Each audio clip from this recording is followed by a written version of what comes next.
Alors normalement, j'enregistre. Donc là, c'est bon, ça enregistre. Oui. Ça enregistre, oui. Okay. Alors, eh bien, on va commencer.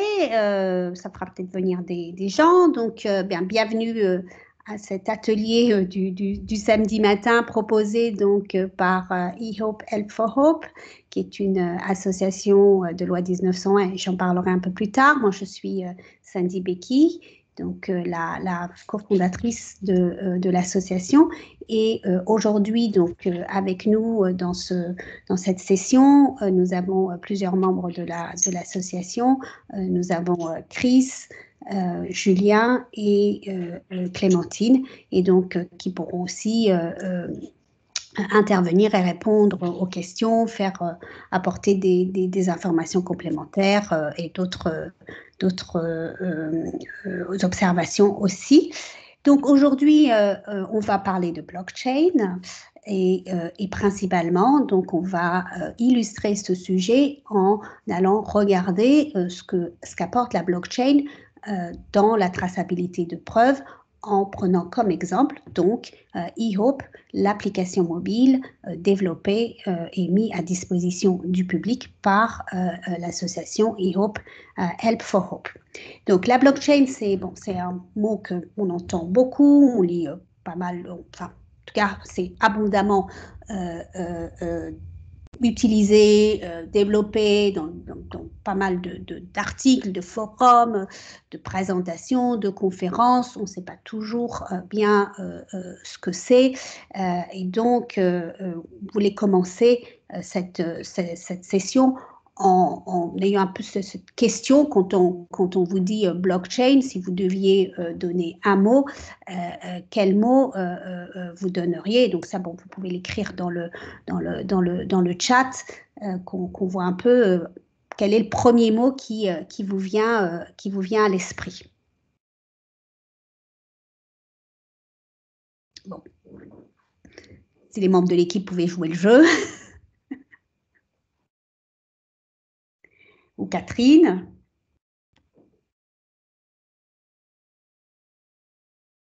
J'espère.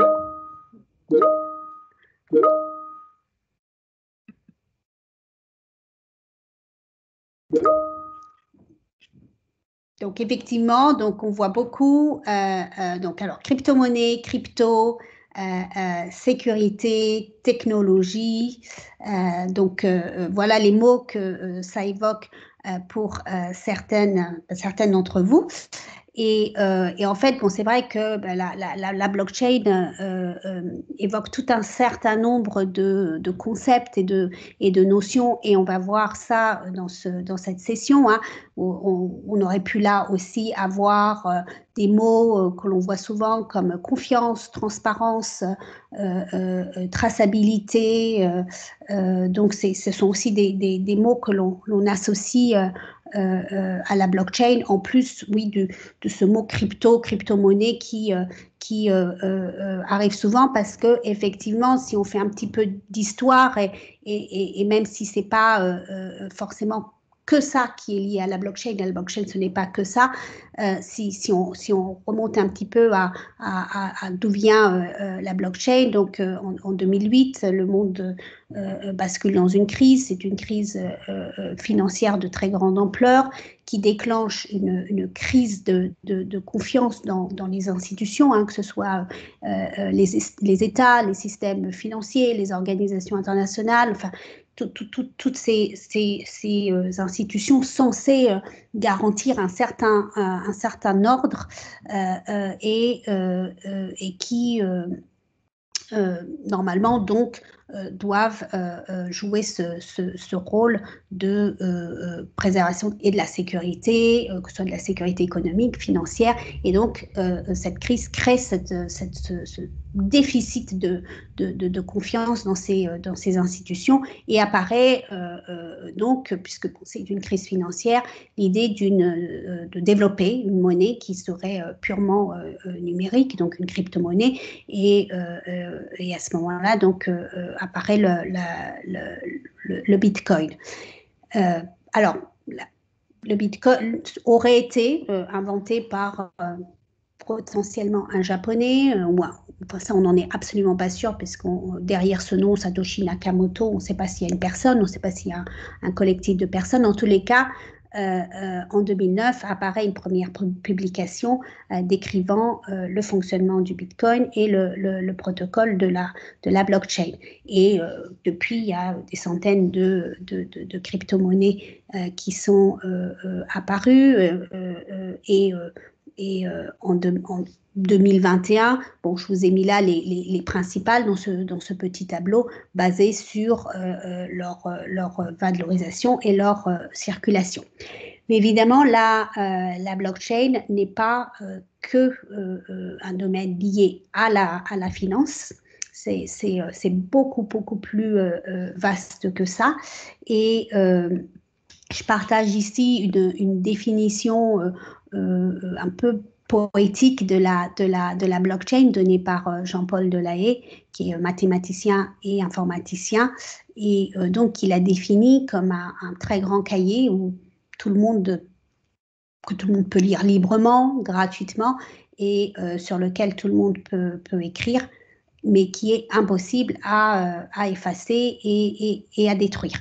Donc, c'est une définition déjà un peu plus, on va dire, vulgarisée, un peu plus facile à comprendre par tout le monde, puisqu'elle fait vraiment l'analogie avec un objet qu'on utilise de façon quotidienne, peut-être un peu moins maintenant, mais en tous les cas, un objet que l'on connaît bien depuis longtemps.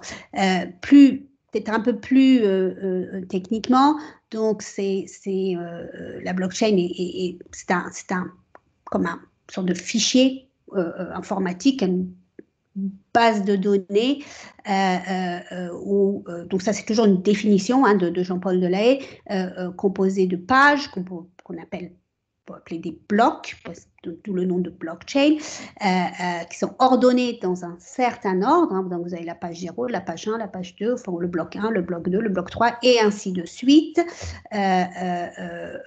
où chaque bloc est ajouté, est additionné à l'ancien bloc. Donc chaque page est accolée à l'autre page, avec justement de nouveau aucune possibilité de retirer ces pages, de les effacer ou de les modifier. Donc là, bon, vous avez un petit représentation de ces blocs. Donc en fait, chaque bloc d'information en fait porte sa propre identification, mais a aussi gravé dans l'identification du bloc précédent, hein, par des méthodes cryptographiques, ce qui permet de garantir donc l'ordre d'apparition, et cet enchaînement est aussi donc traçable par cryptographique, comme qu'on pourrait comparer quelque part justement à l'ADN d'un individu, qui est le fait qu'on appartient comme ça à une même famille, et que ce code-là se transmet donc de génération en génération. Donc, c'est une base de données qui contient finalement donc l'historique de tous les échanges effectués entre les utilisateurs, et donc qui porte l'identification de chaque bloc. Donc la transaction est envoyée à toute transaction. Enfin, peut-être que j'ai montré l'infographie. Alors, je ne sais pas, Julien, est-ce que tu voulais rajouter quelque chose sur la slide précédente? Je crois que Julien est en mute, donc je vais continuer. Donc, la façon dont ça fonctionne, alors je vois pas, il n'y a pas de questions, non? Catherine, ça va, c'est clair? Oui, ça va, merci, très clair.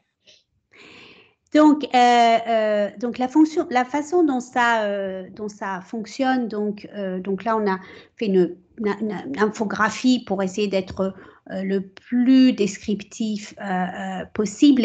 Et en fait, ce sera illustré hein, par l'application IOP, donc ça permettra de mieux comprendre. Donc, en fait, comme je disais, hein, c'est pas que pour même si c'est beaucoup utilisé pour la finance, c'est pas que pour la finance.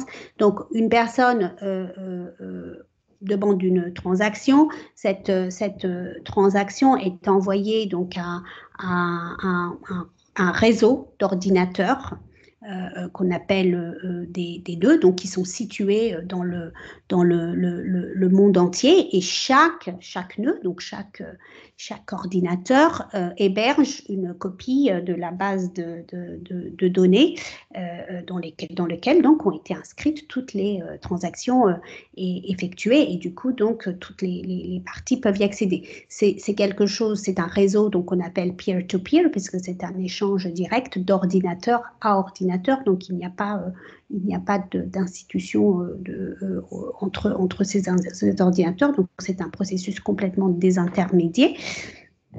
Et ensuite, donc, les données sont chiffrées, authentifiées, et ensuite la transaction est donc validée.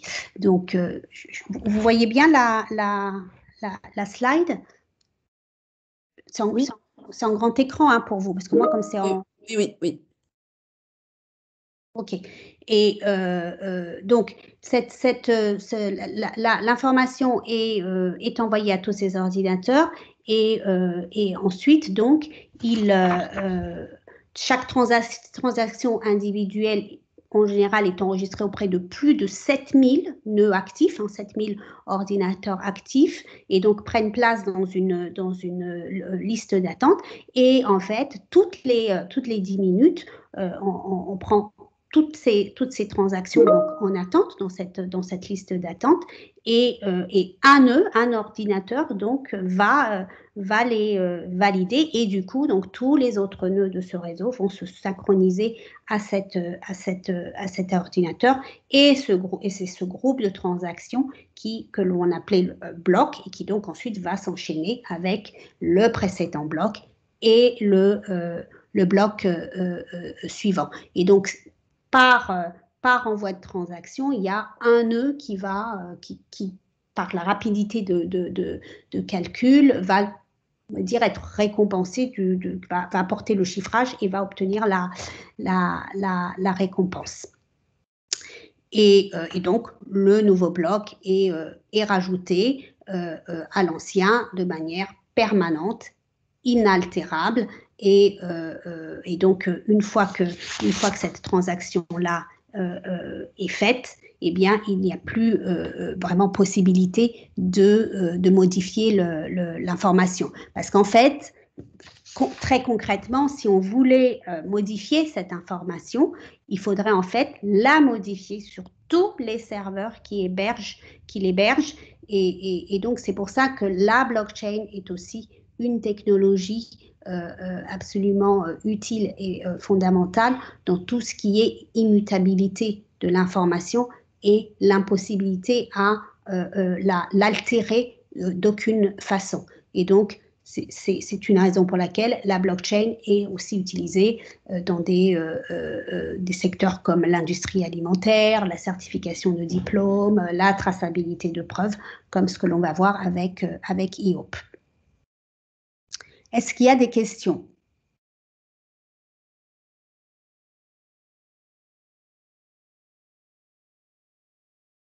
Non. Est-ce qu'il y a des commentaires?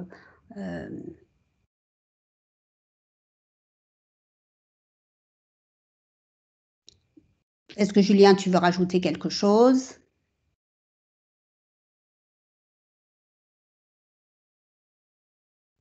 Alors, je continue. Donc, si tout est clair, je continue.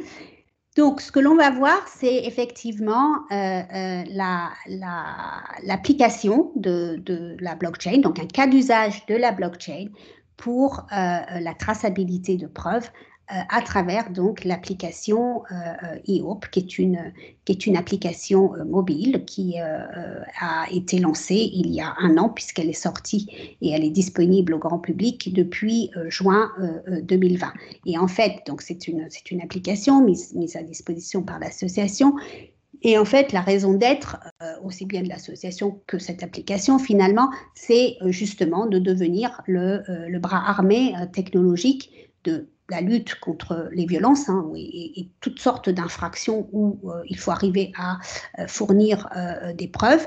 Donc, en mettant la blockchain et le cryptage de données au service du droit à la preuve, afin que justement toute personne qui se retrouve dans une situation où elle doit apporter des éléments tangibles pour donner du crédit à sa parole et apporter des éléments à un dossier judiciaire, puisse en avoir la possibilité et donc augmenter ses chances d'avoir un procès équitable. Donc c'est une association qui a été créée en avril 2019, qui depuis est reconnue d'intérêt général, et nous avons aujourd'hui une équipe répartie à travers la France, comme vous pouvez le voir, entre le sud-est, le sud-ouest, l'Île-de-France, les Hauts-de-France, mais aussi donc en Suisse et en Irlande. Julien, tu voulais dire quelque chose? Non. J'ai cru que tu avais activé ton micro. Et donc, nous avons lancé cette application pour faire 3 choses. Donc, d'abord, capturer des preuves. Donc, pouvoir capturer des éléments, des fichiers photos, audio, vidéo. Et justement, donc, grâce à la blockchain, rendre ces preuves infalsifiables et ensuite donc les sécuriser dans un coffre-fort numérique et pouvoir ainsi de la capture du fichier initial jusqu'à sa mise à disposition aux autorités judiciaires, de pouvoir assurer une traçabilité de tous ces éléments. Donc une traçabilité du moment où la personne a créé son compte sur eHope, où elle a pris un fichier, où ce fichier a été justement donc une empreinte de ce fichier a été envoyée en blockchain et de là a été envoyée sur le coffre-fort numérique puis récupérée. Donc toutes ces étapes sont finalement suivies, tracées, et on peut comme ça avoir, comme pour la traçabilité alimentaire, on peut avoir toutes les différentes étapes de vie de ce fichier et avec quel système ce fichier a interagi et à la fin par quelle organisation ou par quelle personne ce fichier aura été récupéré. Donc, la façon dont ça marche est assez simple, parce que c'est vrai que même si technologiquement il se passe quelque chose d'assez complexe, pour n'importe quel utilisateur, finalement, c'est comme utiliser les fonctions photo, audio, vidéo de son smartphone. Alors, il y a certaines petites choses à faire quand même. Donc, dans l'étape 2, au moment de définir ces paramètres, il est important de nous donner, en tous les cas, l'autorisation de transférer les fichiers capturés par le téléphone, donc d'en faire une empreinte sur la blockchain et de transférer le fichier vers un serveur crypté. Hein. Donc quand on est dans ce schéma ici là sur l'infographie, on a eu le fichier qui a été pris. Donc j'ai pris une photo avec l'application eHope où j'ai fait un enregistrement audio ou un enregistrement vidéo, et ensuite donc là, comme on est quand même sur des données personnelles, sensibles, il nous faut l'autorisation ensuite de prendre cette transaction et justement de l'envoyer à ce réseau-là, à ce réseau d'ordinateurs, de nœuds, pour qu'il y ait un chiffrage blockchain de ce fichier. Donc, c'est pour ça que dans les paramètres, il est important que les personnes nous disent « Oui, je veux une sécurisation automatique de mes fichiers » et donc nous, ça nous permettra d'envoyer ce fichier automatiquement pour ce chiffrage blockchain. Bon. Alors, bien sûr, ça n'est pas une obligation de le faire. Hein. Si les personnes ne veulent pas, elles ne cochent pas, mais du coup, ensuite, elles devront, fichier par fichier, demander à la sécurisation. Donc, ça ne veut pas dire qu'elle ne se fera pas, mais en tout cas, la demande ne sera pas traitée automatiquement, elle sera traitée manuellement. Comme on est une organisation qui respectons aussi toutes les règles et les directives du RGPD, de toute façon, sans l'accord de la personne, on ne peut pas traiter ces données. Donc dans l'hypothèse que l'accord nous a été donné d'envoyer tout cela automatiquement, donc ce qui se passe en étape 4, une fois que le fichier a été capturé, hein, ça c'est l'étape 3 du fonctionnement de l'application, donc les données, comme je le disais, donc il va avoir une empreinte de ce fichier qui va être fait sur la blockchain, et donc quand cette empreinte sera faite, quand il y aura eu de la validation, hein, donc ce dont je parlais tout à l'heure, quand ça aura été envoyé à tous ces nœuds, puis qu'ensuite il y aura eu donc la réponse d'un des nœuds qui aura donc apporté ce chiffrage. Ensuite, donc cette transaction va rentrer dans un bloc et qui lui-même donc va être chaîné avec d'autres blocs. Donc c'est ce qui va aussi donc rendre ce fichier qui a été pris par l'application donc du coup inviolable, infalsifiable. Et ensuite le fichier en tant que tel, donc crypté, va aller dans ce coffre-fort numérique. Il est possible donc de pouvoir consulter les fichiers qui ont été pris par l'application dans ce qu'on appelle une galerie sécurisée.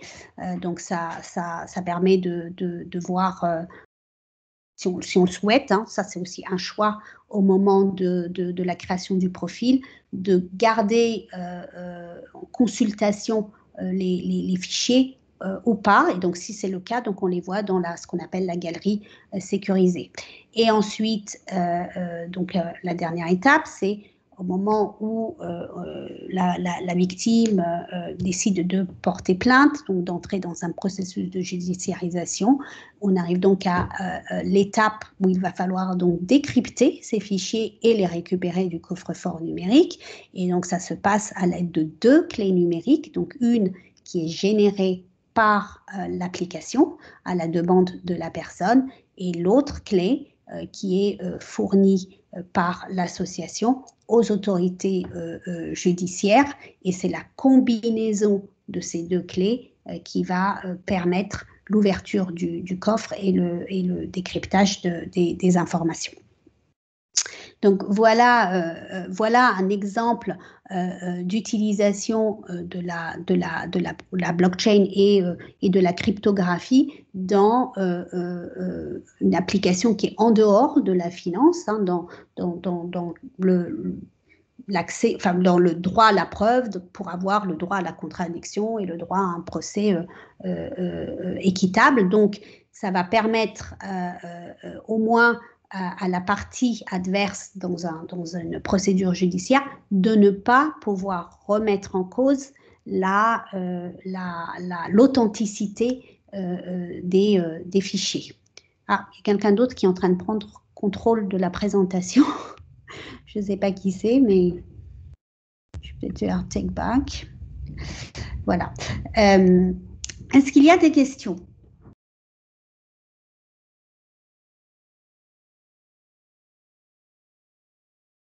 Je vois Sonia, Catherine, Audrey, d'autres personnes en dehors de l'équipe, ou des personnes de l'équipe qui peuvent rajouter des informations si vous souhaitez compléter cette cette description du fonctionnement de l'application. Hein. Oui, on peut peut-être parler des nouveautés, au niveau de l'application. Une nouveauté notamment. Oui, donc effectivement, récemment, on a activé pour les utilisateurs iOS. Bah, tu pourrais en parler, toi, Chris, d'ailleurs. Moi, ça me ferait une pause. Voilà, ok, c'est fait. Donc, pour les utilisateurs iOS, pas encore pour Android, il est possible depuis quelques semaines de masquer l'application, de banaliser l'application, puisque ce qu'on aimerait, c'est que l'application soit de plus en plus connue et afin que les agresseurs ne tombent pas sur l'application dans le téléphone de leur victime, il est possible de choisir une autre icône. Il y a plusieurs icônes, icône yoga, histoire que ça passe inaperçu dans le téléphone de la personne concernée. On est très content, on est très, très content et très fiers. C'est une demande qu'on avait eue de la part des utilisateurs. Et comme on écoute énormément, il y a un feedback là-dessus, ben on fait en sorte que ça puisse être actif le plus rapidement possible. Oui, donc c'est vrai que pour l'instant, bon, l'icône n'est pas très connue, mais même en n'étant pas connue, elle peut tout de même attirer l'attention hein, sur l'écran d'accueil des smartphones. Donc du coup, de prendre quelque chose d'un peu plus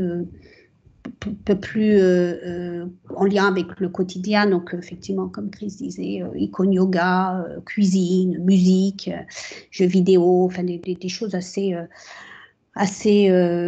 courantes permettent de moins éveiller l'attention, en fait.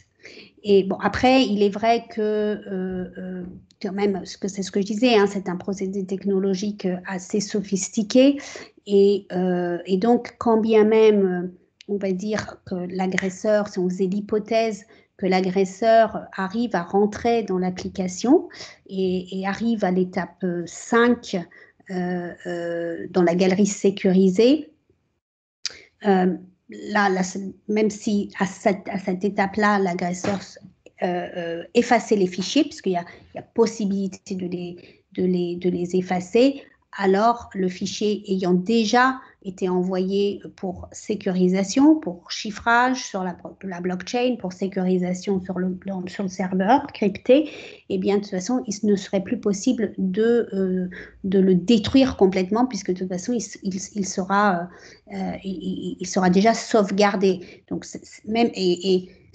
donc, même si la personne là perdait son téléphone, se le faisait voler ou il était détruit, en tout cas, tout fichier sécurisé est sauvegardé. Alors, le problème se pose pour les personnes qui auraient décidé de ne pas faire de sécurisation automatique, hein, donc de décider elles-mêmes d'envoyer des fichiers qu'elles sélectionnent vers une empreinte blockchain et vers le serveur sécurisé. Alors là, évidemment, s'il arrive quoi que ce soit au téléphone, tout ce qui n'aura pas été sécurisé, eh bien, sera perdu.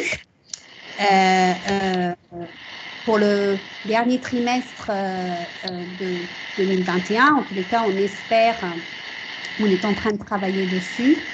Il y a un bruit. La personne qui a désactivé son micro peut le remettre en silencieux. Ce serait bien parce qu'il y a un très fort bruit de fond. Merci. Donc, oui, je disais pour le dernier trimestre 2021, nous sommes en train de travailler sur une activation à distance de la fonction audio. Donc aujourd'hui, on est sur un mode d'activation manuel et donc en fin de cette année, on espère donc avoir un bouton connecté qui va donc se connecter au téléphone tant qu'il est dans un rayon de 30 mètres et qui va permettre de enclencher automatiquement la fonction audio du téléphone. Et donc, du coup, ensuite, les enregistrements audio, eux, suivront le chemin habituel, donc vers la blockchain, vers le serveur sécurisé. Mais au moins, pour les personnes qui vont activer e-Hope, elles n'auront pas à sortir le téléphone du sac à main ou d'arriver en tous les cas à déclencher un peu avant les différentes fonctions. Et le bouton lui-même est très discret parce qu'il est petit, il peut se clipper sur une bretelle à l'intérieur d'un vêtement, sur une ceinture, il peut se mettre dans la poche, peut se tenir dans les mains sans que ça se voit. Donc c'est quand même ça va renforcer la discrétion du processus. Voilà. Est-ce qu'il y a d'autres commentaires, d'autres informations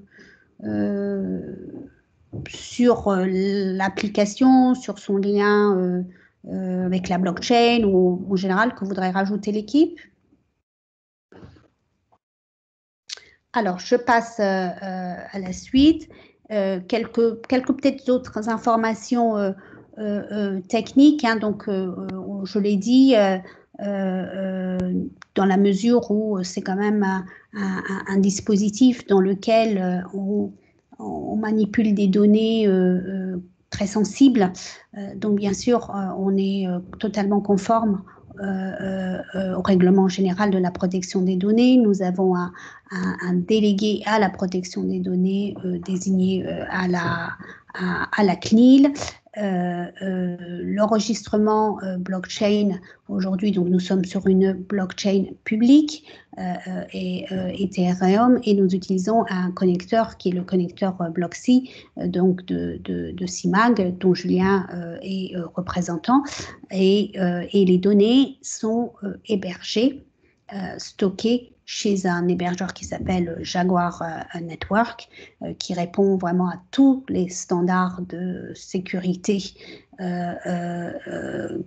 les plus élevés du marché, donc à toutes les certifications, en tous les cas nécessaires, et c'est d'ailleurs un hébergeur certifié, c'est un data center certifié hébergement données de santé, et c'est parmi leurs 1200 clients, la Gendarmerie nationale française est l'un de ses clients. Donc, c'est quand même un gage de sérieux, de qualité et de sécurité. Donc, c'est pour ça aussi qu'on l'a choisi comme hébergeur. Voilà. Donc, en tous les cas, pour les personnes qui sont dans le call, qui ne font pas partie de l'équipe, en tous les cas, je vous invite à télécharger cette application, parce que, bon, de toute façon, qu'on soit victime ou témoin, elle peut servir, et elle permettra, en tous les cas, de mettre vraiment à l'abri et d'enlever tout soupçon d'altération aux fichiers qui auront été pris avec l'application. La technologie devenant de plus en plus sophistiquée, on sait aujourd'hui que toute photo, tout enregistrement audio-vidéo peut être manipulé, transformé, modifié, au moins avec un dispositif comme IOP. Non seulement chaque fichier aura son identifiant blockchain, mais ensuite il sera aussi du coup protégé du vol, de la destruction, si jamais il arrivait quoi que ce soit au téléphone. Donc je regarde l'heure, là, il est 10h47, il reste 10 minutes. Donc je vais en profiter pour aussi vous parler du lancement prochainement des cafés numériques IOP. Donc, je rappelle, hein, cet événement Women and Girls in Tech, c'est un événement donc organisé avec la volonté de créer justement des rencontres intergénérationnelles de plusieurs générations de femmes, donc à l'initiative de plusieurs organisations, dont BNP à travers Sandrine Delage, qui est la responsable Changemaker et Transformation, mais aussi donc donc Simplon et le collectif, le réseau Digital donc pour davantage augmenter la participation des femmes dans la tech et leur montrer qu'elles ont un rôle à jouer. Et donc, nous avons décidé de lancer ce café numérique qui seront toujours dans la continuité de ces rencontres intergénérationnelles de femmes qui changent la tech. Ça aura lieu une fois par trimestre. Donc, ce sera lancé donc, au 4e trimestre de l'année 2021. Nous aurons comme marraines donc Noémie et Sandrine Delage qui sont donc à l'initiative de ce blog qui s'appelle Mère et Fille 2.0. Et donc, ce café numérique sera l'occasion de venir recevoir de l'information autour de sujets tech, de parcours professionnel tech, tout cet univers qui ne doit pas rester que essentiellement masculin, mais dans lequel les femmes ont tout à fait leur rôle à jouer. Et ce sera donc aussi l'occasion d'avoir en avant-première les nouvelles fonctionnalités IOP, d'échanger avec des personnes qui l'auront utilisé, de prendre les suggestions, participer aux évolutions de l'application et de son expérience client, puisque c'est quand même une application qui est relativement jeune et que l'on veut faire évoluer, et on veut qu'elle réponde le plus possible aux besoins du terrain. Donc voilà, donc ça sera lancé d'ici donc après la rentrée, donc très probablement la première rencontre aura lieu en octobre, et ce seront des rencontres inter-entreprises, puisque toute femme souhaitant participer pourra le faire, quelle que soit son entreprise. Sinon, le mot de la fin, c'est que bien sûr, on est sur les réseaux sociaux, donc surtout pas hésiter à nous suivre. Nous venons d'ouvrir justement, d'arriver sur 2 réseaux sociaux. Et je vais passer la parole à Chris pour nous en dire plus là-dessus. Voilà, donc nous étions déjà très présents sur les réseaux sociaux, étant une application tech, et nous avons récemment lancé, donc le mois dernier, un compte TikTok et un compte Instagram pour nous rapprocher encore plus des jeunes et pour prêcher la bonne parole, pour essayer aussi de capter les jeunes, notamment sur les campus et dans les écoles, puisqu'il y a aussi des violences sur les campus. Donc n'hésitez pas, bien entendu, à venir nous follow, à partager, à liker, à commenter, et ça nous permet également de faire connaître l'application. Par ailleurs, nous avons lancé une campagne qui s'appelle IOP 5K, 5K pour 5000 téléchargements, histoire de pouvoir aller un peu partout. Donc on compte vraiment sur vous, on compte sur votre relais, parce qu'on a aussi besoin de vous pour continuer à exister, continuer à répondre aussi à vos attentes. Donc on passe par les jeunes et aussi les moins jeunes, donc rejoignez-nous. Merci à Chris. Et c'est vrai que la technologie au service de la société et au service de tous ces enjeux sociétaux qui sont les nôtres aujourd'hui, hein, ce sont des thèmes, des sujets sur lesquels il est absolument important de mobiliser les jeunes générations. Donc nous, avec IOP, on est aussi bien sur la technologie que sur une thématique sociétale qui est celle de la violence faite aux personnes. Donc vraiment, pour nous, c'est très très important de pouvoir engager les prochaines générations, de pouvoir les sensibiliser. Donc nous intervenons aussi dans certains campus, nous faisons des conférences avec certains établissements de l'enseignement supérieur pour pouvoir donc amener ces jeunes qui sont les futurs parents, les futurs leaders, les futurs collaborateurs, les futurs enseignants, qui vont jouer ces rôles importants ou peut-être même un peu moins importants, mais en tous les cas qui vont avoir un rôle de citoyen à prendre connaissance de tout ce qui est possible et tout ce qu'on peut faire aujourd'hui pour justement avoir ce rôle de citoyen responsable pour une société beaucoup plus pacifique et responsable à l'avenir. D'où du coup une arrivée cette année aussi sur Instagram et TikTok. Donc, parlez-en autour de vous. Et bien sûr, Instagram et TikTok ne sont pas réservés à la jeune génération. Donc, bien sûr, tout le monde peut les utiliser. Et nous avons aussi donc, notre chaîne YouTube sur laquelle on essaye de poster assez régulièrement. Voilà, est-ce que, donc on est arrivé à la fin de cette session, hein, je pense qu'il reste, 5 minutes. Est-ce qu'il y a des questions, des commentaires l'équipe est à disposition ou est-ce que certains dans l'équipe veulent apporter d'autres informations aussi?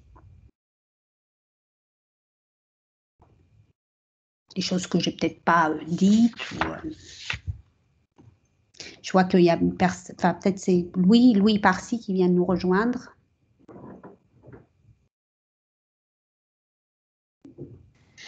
Bonjour, c'est Sophie Lubin. En fait, je prends le compte de mon fils qui l'utilise pour l'école. Bonjour Sophie. Bonjour. C'est dommage, tu as raté la grande partie de la session, mais tu pourras écouter le replay. Oui, voilà, je vais écouter le Excellent. replay, mais c'est vrai que je voulais entendre parler un petit peu de blockchain parce que j'aime bien les sujets blockchain et puis je trouve que utiliser cette techno pour ce genre de projet, c'est typiquement du tech for good pour moi. Voilà, c'est comme ça qu'on doit utiliser les technos à notre service. Voilà. Et bon, j'espère effectivement, bien évidemment, j'espère enfin, j'aurais aimé qu'on n'ait pas besoin de ce genre d'outils.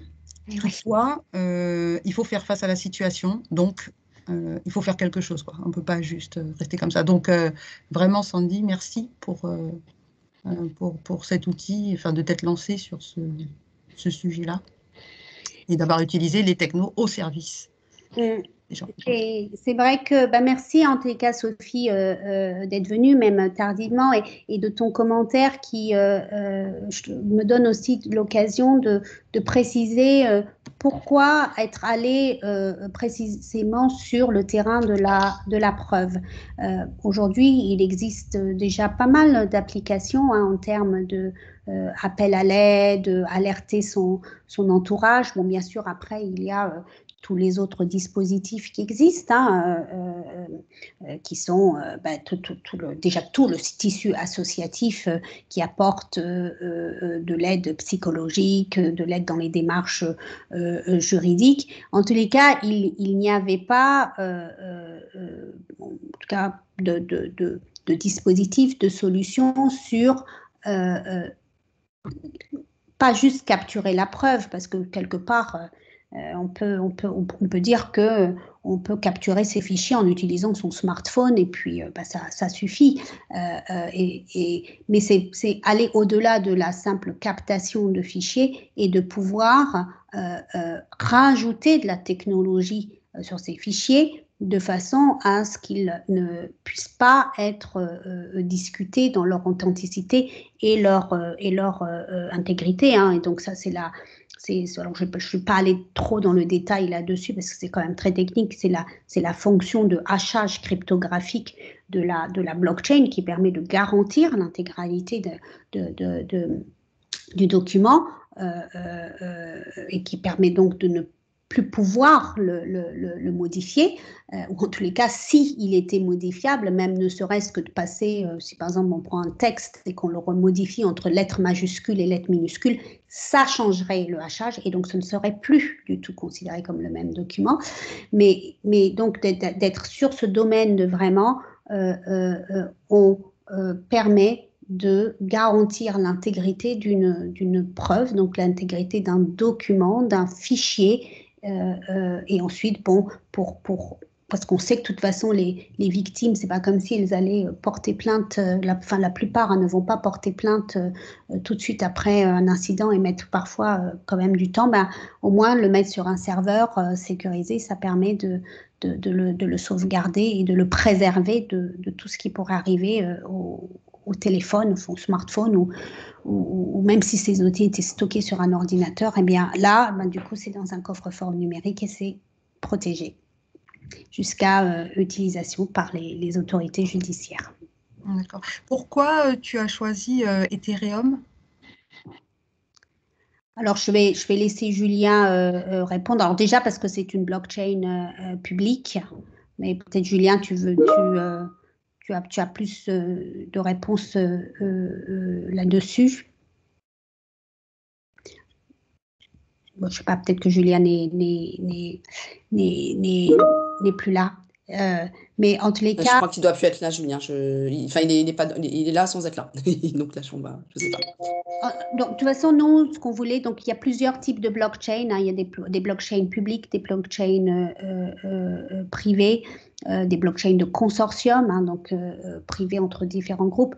Pour nous, il était important déjà d'être sur une blockchain publique. Donc, le choix d'Ethereum. Après, il y a tout ce débat sur parce que quand j'ai présenté je vais essayer de retourner ce schéma. Quand là, je vous ai présenté cette infographie et que donc, je vous disais qu'une fois qu'une transaction est envoyée, elle est envoyée environ à 7000 nœuds et il y a donc toutes ces machines qui se mettent à travailler, c'est extrêmement, la blockchain est extrêmement énergivore et il y a des blockchains un peu moins énergivores que d'autres. Et donc là, on est aussi en train de voir comment aller sur d'autres blockchains. Alors, il y a des blockchains un peu moins énergivores, il y a des blockchains, elles n'ont pas toutes le même, puisque envoyer une empreinte de fichier capturé avec son téléphone sur la blockchain, ça a un coût, et elles n'ont pas toutes les mêmes coûts. Donc là, on est aussi en train d'explorer le fait de passer sur une autre blockchain. Donc aujourd'hui, effectivement, on est sur Ethereum et on est en train d'explorer aussi Bitcoin Cash, par exemple. D'accord, merci beaucoup. En fait, moi, le sujet m'intéresse parce que il y a quelques années, avec un collègue au sein du groupe Safran, il y avait une campagne on va dire, pas de formation, mais de sensibilisation en fait de notre comité, de notre COMEX. Et c'était effectivement le sujet que j'avais pris avec un collègue. C'est un sujet qu'on avait présenté. Donc, toutes les applications, en fait, me plaisent, quoi. Enfin, j'ai envie de savoir comment ça se met en œuvre, quoi. Voilà, ouais. Merci beaucoup. C'est vrai qu'il n'y en a pas énormément des applications très concrètes, des cas d'usage concrets comme par exemple le nôtre, il n'y en a pas tant que ça en fait. C'est de plus en plus, ça se développe, mais ça n'est pas encore, on ne peut pas dire que c'est encore mainstream et que toutes les applications utilisent la blockchain. Ça reste encore à la marche. Ça reste encore une technologie émergente en fait. Merci beaucoup, Sandy. Voilà, je crois qu'on est arrivé et on a même dépassé de 2 minutes. Donc, en tous les cas, merci beaucoup. N'hésitez pas à télécharger, à faire connaître l'application, à nous suivre sur les réseaux sociaux. Je vois que Chris a mis un petit gif très sympathique. C'est toi qui as mis ça? Oui, c'est moi.